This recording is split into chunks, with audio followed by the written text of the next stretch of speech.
दोस्तों, मैं मिली आप सबको स्वागत करती हूँ अपने YouTube चैनल पर।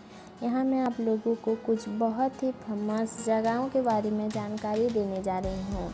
अभी हम लोग कुछ दिन पहले ही 2 दिन का पुरी और भुवनेश्वर का फैमिली ट्रिप बनाया था। सबसे पहले हम भुवनेश्वर पहुँचे। भुवनेश्वर में घूमने के लिए बहुत सारे अच्छे जगहें हैं। क्योंकि हम लोगों ने सिर्फ 2 दिन का ही प्रोग्राम बनाया था, इसलिए हमने कुछ जगह सिलेक्ट किया। पहले हम उदयगिरी खंडगिरी गए, जो कि रेलवे स्टेशन से 10 किलोमीटर की दूरी पर है। हम लोग रेलवे स्टेशन से एक ऑटो करके वहाँ गए। वहाँ पे प्राचीन समय के बहुत सारे लिपि और कारीगरी देखने को मिलता है। इसके साथ वहाँ पे बहुत सारे बंदर हैं जिनके साथ कि बहुत सारे मस्ती करने को मिला। ये बंदर बहुत शैतान हैं। अगर आप लोग हाथ में कुछ पकड़े होंगे तो वो लोग खींच के ले जाते हैं, तो आप लोगों को वहाँ जाने से थोड़ा सतर्क रहना होगा।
धौलीगिरी में बुद्धदेव की बहुत सारी मूर्तियाँ हैं, जो कि शयन मुद्रा में हैं, योग मुद्रा में हैं। वो शांति स्तूप भी बोलते हैं। वहाँ जाके मन को बहुत शांति मिलता है।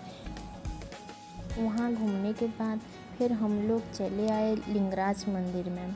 मंदिर के भीतर तो मोबाइल अलाउ नहीं करते।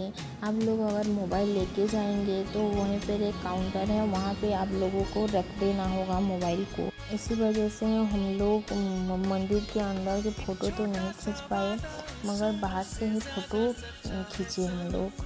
मंदिर में उतना सूक्ष्म कार्य हुआ है पत्थरों में, जो देखते ही मन खुश हो जाता है। यहाँ पे छोटे बहुत सारे मंदिरें हैं, जो घूमने में आपको आधा घंटा तो लग ही जाएगा।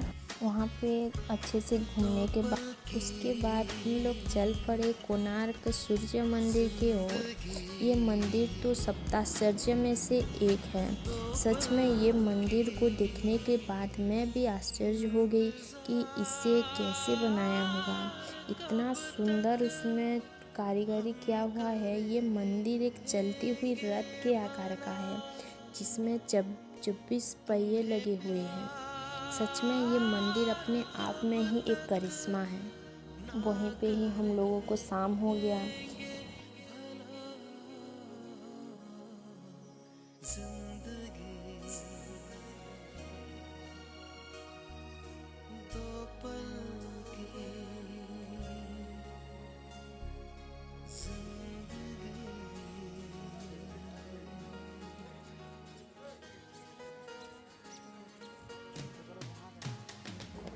शाम को हम लोग निकल पड़े पुरी की ओर।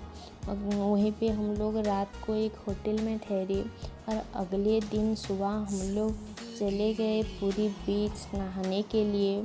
समंदर में नहाने का तो कुछ अलग ही मज़ा आता है। वहाँ पे बहुत मस्ती किए, बहुत सारे फ़ोटो लिए। हम लोग ऊँट के ऊपर बैठे, घोड़े के ऊपर बैठे, इसका तो कुछ अलग ही मज़ा आया।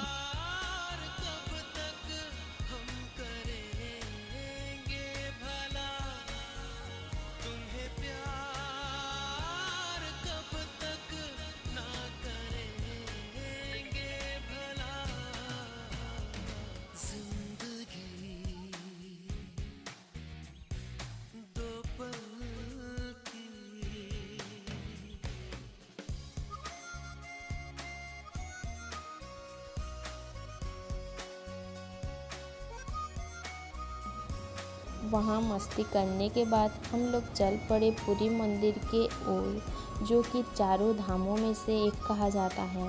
वहाँ पे प्रभु श्री जगन्नाथ जी के दर्शन करने के लिए हम लोग चले गए।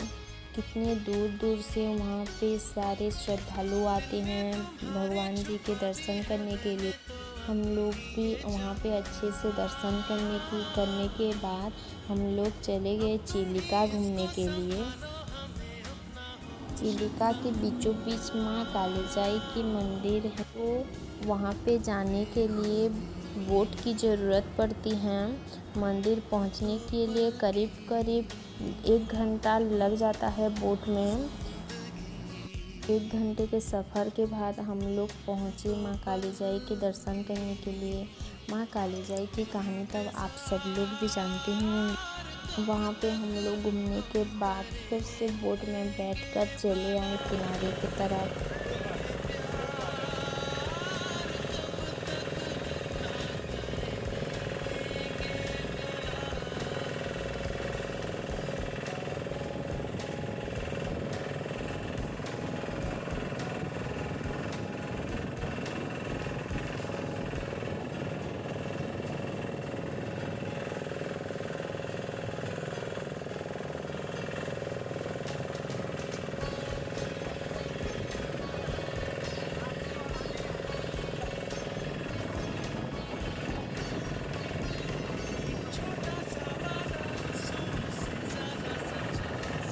चिलिका घूमने के बाद शाम को हम लोग पुरी लौट आए।